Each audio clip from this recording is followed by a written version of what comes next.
What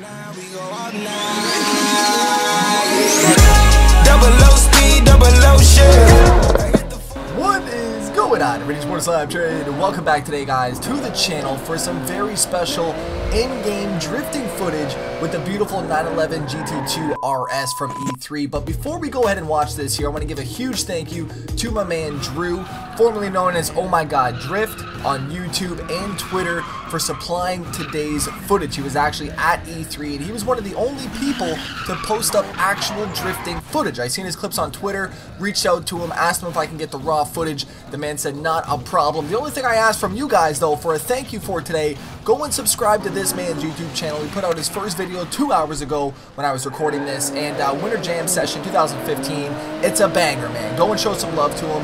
He said he's going to be posting up content, traveling, drifting, and gaming adventures. So make sure you guys go and show your support. Let's see how many subscriptions we can get this man for our first ever Forza Motorsport 7 drifting video here in clear HD, man. Now this was actually a 4K file originally, but he said though he had to re-export it for 1080p because it was 180 gigs, man. A lot of people were just getting overwhelmed with massive file sizes from E3. 4K sounds great and all, but 180 gigs for a 6-minute clip just does not fly in my eyes, man. That's way too big. But today though, our first ever footage, like I said, sliding the beautiful 2018 Porsche 911 GT2 RS, 612 horsepower, 516 foot-pounds of torque. It's a 3.6 liter twin turbo flat 6, just about 3,000 pounds. And you guys can see right here, he's able to get this thing sideways quite a bit. And I was asking him about, how it felt, and he said, he was very surprised as to the fact that he was able to keep holding these slides. And obviously, the more you play, the more you get comfortable. But I gotta say though, for his first time playing Forza, he did a great job, fantastic job. And on the second lap, he really gets comfortable, and we can see him really link some of these corners up. But I gotta say though, for the first impressions and first gameplay that we're looking at here going sideways, I love the smoke. I love the fact that we can actually take off the camera shake. Now, I can't confirm or deny if the shake is here. I think it is a little bit, but Dan Greenwald did say on Twitter that the shake can be taken off, and that was one of the things that I noticed on the actual trailer from E3, that there was a lot of camera shake. So thankfully, that can be taken off like past Forza Motorsport, which I totally forgot about. I totally forgot we can actually take that feature off. Same thing before, I screwed up on my first trailer breakdown. I said that there was no female characters. There's female characters in Forza 6. You guys can just tell I don't usually change my character too much. But we had some huge news come down saying that there's going to be over 300 different character customization options available as you progress through the career mode. So I gotta say, I'm really excited for Forza Motorsport 7's career mode, but like a lot of people in the drifting community, I just want to see drifting, man, because that's what we're going to spend most of our time playing on the game. And I mean, like I said, Drew, he did us a solid, man. He brought us our first ever drifting gameplay, a little bit of first person, a little bit of third person, and it's not an easy thing to drift a rear engine, rear wheel drive car. You really need to throw it out, and right there you can see him just kind of hook back up and go into the wall. But I did want to just showcase a lot of, some of the mistakes that he was making, just to show you the reactions to the car, because there is definitely a lot of different things at play when sliding a rear engine car. Did a fantastic job for his first time, but like I said, you really need to commit to the corner, and this is his second lap coming in right now. Now, I don't know how many different variants we're going to see of this Dubai track, but as we progress through this second lap, we're going to see a lot of different kind of options that he could have taken if the map was completely open or different layouts available. Now, first of which right here, I don't know if we're going to be able to go straight through this, into an open highway. I don't know at this point. But I do hope that there's going to be quite a different few layouts on here, because the lap that he just did for his first lap was a 3-minute 17-second lap.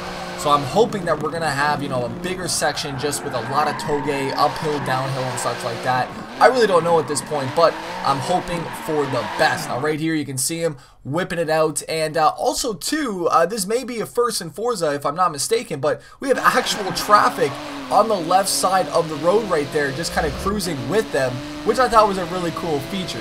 Knowing that we have interactive environments that are always moving in a sense is a really cool thing to see, and just kind of adds that different dynamic to the game, which I did like. Now, right here coming up, we're going to see a few different spots that could potentially be a starting of a lap, which again kind of caught me off guard, because I don't really remember tracks having different starting locations on a layout. Now again, I could be wrong on that. Let me know in the comments section. Now I did want to touch base on a few tweets that Dan Greenwald was talking about over the last couple of days. Now, one of which he was talking about the wheel and force feedback changes. Obviously, you guys have been following E3. Thrustmaster just announced their new partnership with Sparco. They have a lot of things coming out, man. I'm really excited for it. They have their brand new wheel for Gran Turismo coming out. They also have the upgraded TSPC version for the Xbox now in a red kind of chrome accent, which looks really nice. I'm excited to see how it's going to feel on Forza Motorsport 7. Now, we did have a tweet here from SCS Screamies, and he goes, is there any word on updates to wheel physics at all, or do I have to try it to find out? Dan Greenwald responded to this tweet and said there will be huge changes in both the number of wheels supported as well as the force feedback effects themselves. This has been a major investment. So once again, confirmed, we have new wheel physics in play. Now, for me, I'm hoping that the 900 feels a lot better racing and drifting. That was one of my biggest complaints from last year, is that I had to bring it down to about 540 for one, to be competitive online, and also for my ESDA drifting comp. So that's what I'm hoping for from the wheel physics. Now, this clip right here, man, Drew caught the lip on the wall. Just tapped it though, man, just tapped it. And that 911 GT2 RS wing flies right off, man. Once again, though, I want to give a huge thank you to Drew for sending us this capture for today's session. Like I said, make sure you guys go and subscribe to his YouTube channel down below. He's going to be posting quite a bit, and definitely go and show your support down below for our first ever Forza Motorsport 7 drifting footage, man. Let me know your thoughts down below. What do you think of the game so far? What do you think of the drifting mechanics, the physics from what you're looking at right now, the smoke? Leave it all down in the comment section. I'll go over some comments on a later episode, but I like the inclusion of the sand on the side of the road as well, too. I think that's really cool. Ladies and gentlemen, don't forget to slap that like button if you guys have made it all the way to the end of the episode. You guys follow me on Facebook, Instagram, and Twitter. Don't forget to follow Drew as well. SLAPTrain. I'm out.